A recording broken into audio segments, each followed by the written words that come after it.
dan Putra dan Roh Kudus. Amin.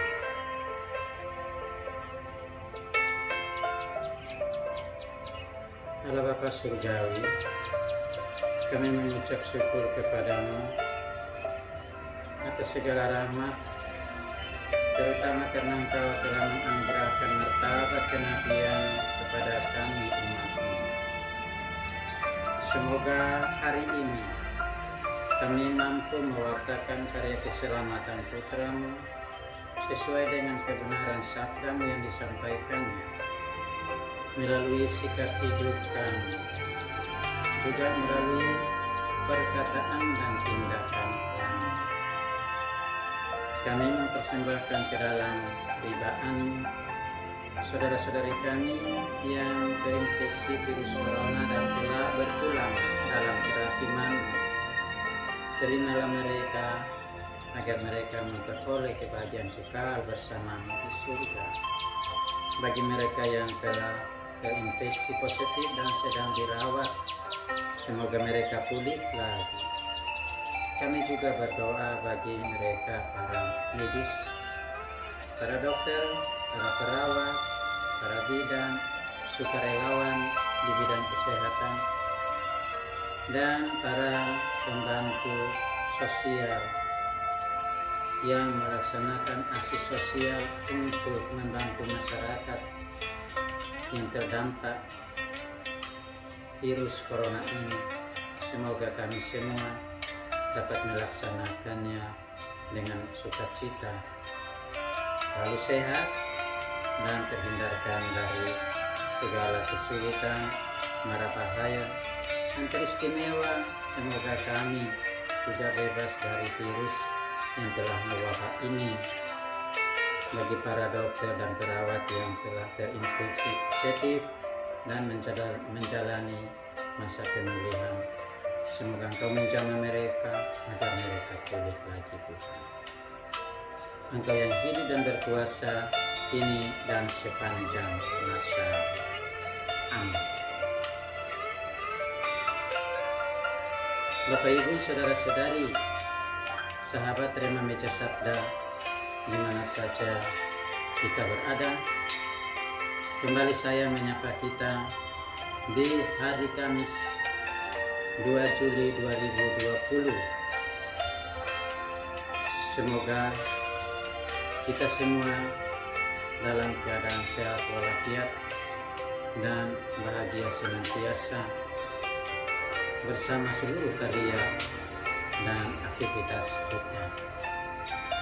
Mari kita berefleksi bersama Rema Meja Sabda hari ini, sembari kita membaca dari Injil Matius bab 9 ayat 1 sampai dengan ayat 8. Pada waktu itu, pada suatu hari Yesus naik ke dalam perahu lalu menyeberang. Kemudian sampailah ia ke kotanya sendiri. Maka dibawalah kepadanya seorang lumpuh yang terbaring di tempat tidurnya. Ketika Yesus melihat iman mereka, berkatalah ia kepada si lumpuh, percayalah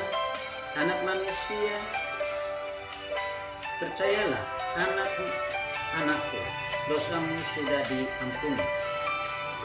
Maka berkatalah beberapa ahli Taurat dalam hatinya, ia menghujat Allah. Tetapi Yesus mengetahui pikiran mereka lalu berkata, mengapa kalian memikirkan hal-hal yang jahat dalam hatimu? Manakah yang lebih mudah, mengatakan dosamu sudah diampuni, atau mengatakan bangunlah dan berjalanlah? Tetapi supaya kalian tahu bahwa di dunia ini anak manusia berkuasa mengampuni dosa. Lalu berkatalah ia kepada si lumpuh, bangunlah, angkatlah tempat tidurmu dan pulanglah ke rumahmu. Dan orang itu pun bangun lalu pulang.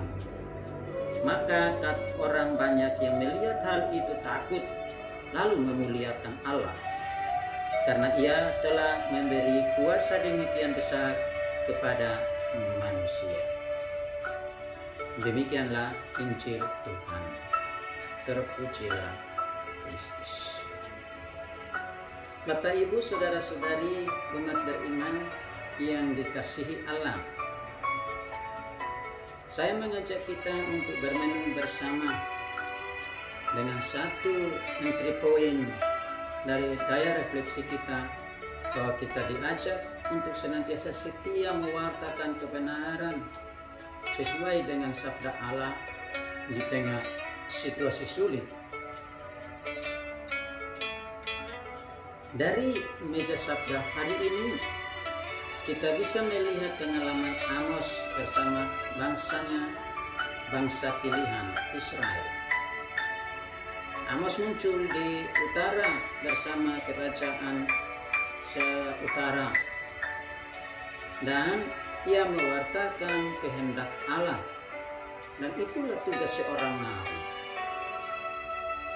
Dan sering apa yang disampaikannya itu tidak disukai oleh para pendengarnya, teristimewa bangsanya sendiri. Dan disinilah tantangan karya seorang nabi. Amos dalam karya pewartaannya, bahkan Raja Amasya mengusir dia dari tengah-tengah bangsanya sendiri, orang Israel sendiri. Tapi apakah Amos pergi dari sana, atau apakah Amos meninggalkan tugas kenabiannya? Tidak. Amos tidak gentar, dan itulah sifat sejati seorang nabi.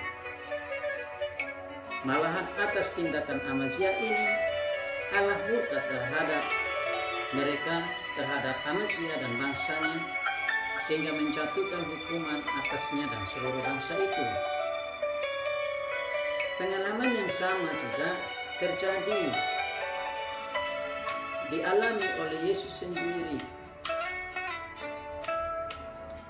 ketika ia memuji iman komuniter yang diberikan kepada orang-orang yang membawa orang lumpuh itu kepadanya, dengan berkata bahwa dosa orang lumpuh itu telah diampuni. Malahan beberapa ahli Taurat yang berada di situ menghujat, mencemooh dia sebagai menghujat Allah. Mereka tidak mampu melihat kuasa ilahi dalam diri Kristus. Mereka masih sampai pada tataran melihat Kristus sebagai seorang manusia biasa. Berhadapan dengan ocehan para ahli Taurat ini, Yesus menegaskan bahwa ia berkuasa menghapus dan mengampuni dosa. Dari sikap ini, Bapak, Ibu, saudara-saudari, kita boleh katakan bahwa baik Amos maupun Yesus tetap bertindak dan bersikap sesuai dengan apa yang dikehendaki Allah, walaupun tanggapan orang bertentangan dengan apa yang kebenaran yang disampaikan. Pertanyaan reflektif bagi kita, bagaimana dengan kita? Saya kira sabda Allah hari ini mengajak kita agar bertindak seperti Yesus dan Amos saat orang tidak mendengarkan warta kebenaran yang kita sampaikan atas nama Allah. Yang pasti kita diajak untuk memiliki iman yang kokoh akan Allah, dan selebihnya kita mendekatkan dan meningkatkan diri dengan kuasa ilahi, kuasa ilahi Allah. Kekuasaan ilahi itu yang akan mampu menghantar kita kepada kesatuan yang tak terpisahkan. Dan dengan demikian Allah akan membela kita dengan caranya sendiri untuk menyelamatkan kita dari situasi sulit.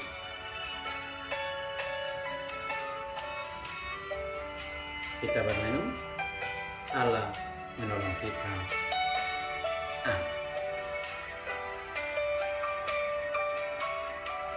Dalam nama Bapa dan Putra dan Roh Kudus.